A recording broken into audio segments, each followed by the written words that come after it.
welcome to my presentasi.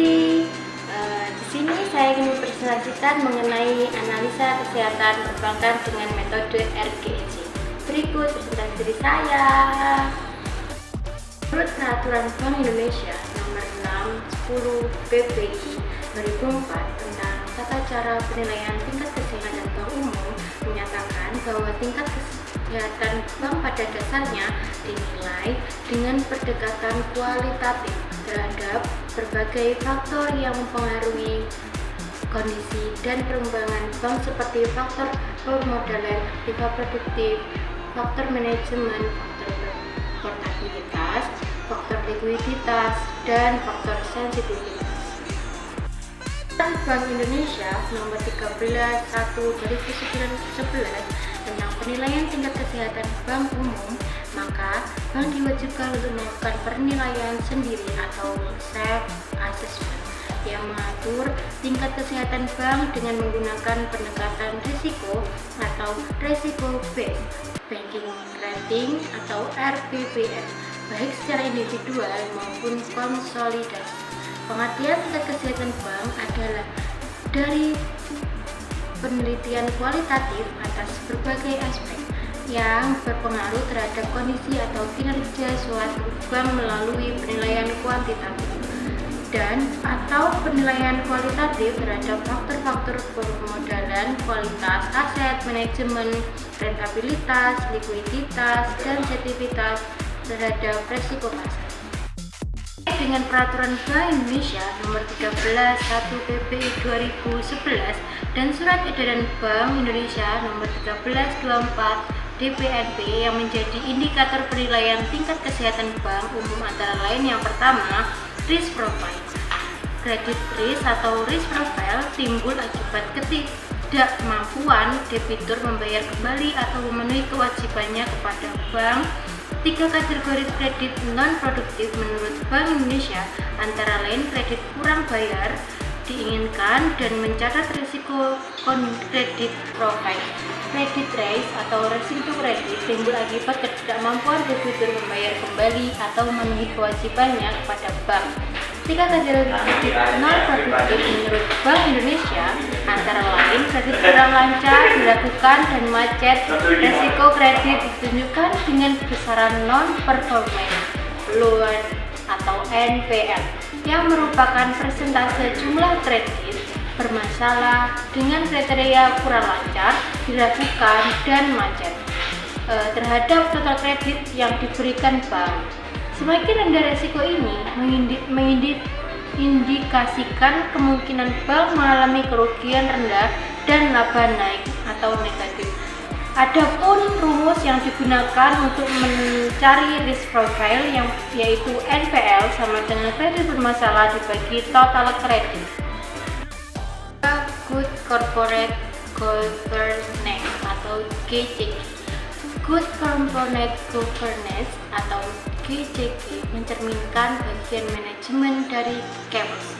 Bank akan memperhitungkan dampak GCG perusahaan pada kinerja bank dengan mempertimbangkan signifikasi kelemahan Good Corporate Governance pada anak perusahaan. Berdasarkan SEBI Nomor 1515 DPNP tahun 2013, bank diharuskan melakukan penilaian sendiri atau self-assessment terhadap pelaksanaan GCG. Penilaian komposisi GCG membantu penelitian dalam melihat keadaan GCG masing-masing bank. Konsolidasi penerapan peringkat faktor rentabilitas ditentukan berdasarkan analisis komprehensif dan tekstur terhadap parameter atau indikator reliabilitas tertentu yang dihasilkan dari laporan keuangan bank secara konsolidasi dan informasi keuangan lain yang mempengaruhi modal bank. Berdasarkan Surat Edaran Bank Indonesia Nomor 623 DPNP 2011 antara lain dilakukan melalui penilaian terhadap komponen-komponen sebagai berikut. Yang pertama, return on asset atau ROA yang menggunakan rumus ROA sama dengan laba sebelum pajak dibagi rata-rata total aset. Dan yang kedua, Return on Equity atau ROE. Merupakan rasio yang digunakan untuk mengukur kemampuan bank dalam memproduksi laba bersih yang dikalikan dengan membayarkan dividen. Rumus yang digunakan adalah ROE sama dengan laba setelah pajak dibagi rata-rata total modal.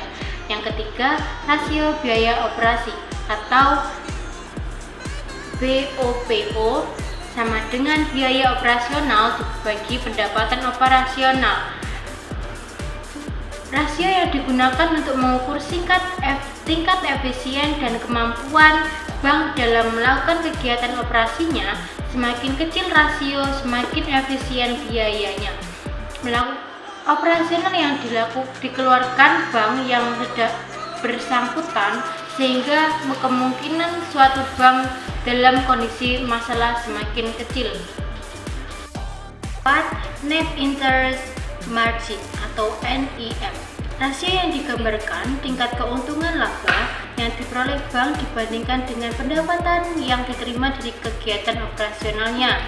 NIM memiliki rumus sama dengan pendapatan bunga bersih dibagi rata-rata aset produktif. Dan yang keempat, kapital. Penilaian yang didasarkan kepada permodalan yang dimiliki salah satu bank.